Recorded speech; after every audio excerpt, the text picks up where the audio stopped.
Davis. He's the Republican running for Congress in Illinois' 13th District. He faces Democrat David Gill and Independent John Hartman in next month's election.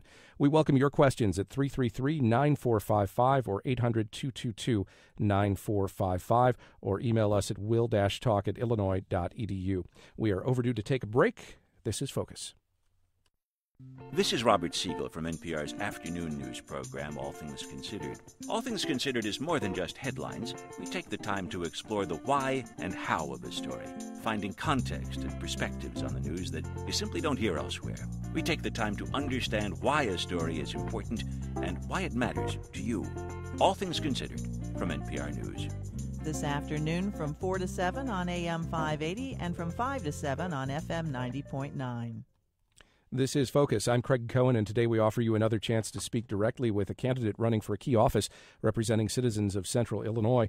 My guest today is Rodney Davis, the Republican candidate running for Congress to represent Illinois' 13th Congressional District, which stretches from here in Champaign-Urbana all the way to the metro east of St. Louis. The district also incorporates the cities of Springfield, Decatur, and Bloomington-Normal, and lots of land in between.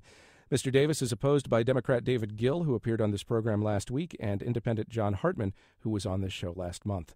To join our conversation, call 333-9455 or 800-222-9455. That's 333-WILL, 800-222-WILL, or email us at will-talk@illinois.edu. We'll go next to Inga in Urbana. Good morning. Hi, I have a question, and I'll ask and then I hang up. I would like Mr. Davis to tell us how he would vote and what he would do should there be an attempt to reverse Roe versus Wade in Congress. Okay, she's asking about Roe versus Wade and whether or not there would be. And it looks like she's just dropped off the line. Why won't we just go here? What is your view on abortion, and whether or not that's something that would be a priority for you if elected to make any effort to overturn Roe versus Wade? I'm the only pro-life candidate in the race. I am pro-life except for the exclusions of rape, incest, and death of the mother.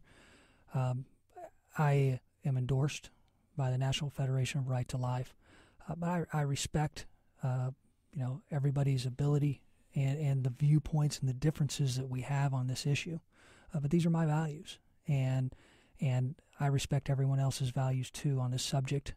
I don't think you're going to see a push to overturn Roe v. Wade in Congress, but I am pro-life and proudly pro-life. All right, let's go next to Belden in Urbana.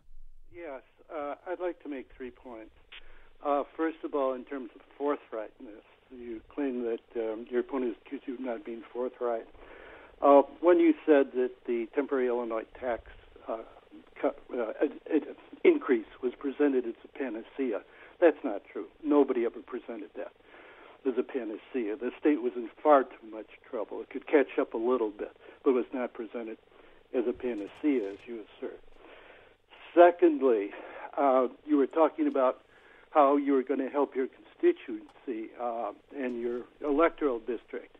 And you talked about the need for bridges and for roads and all of these things that were necessary. Well, where are you going to get that except tax money?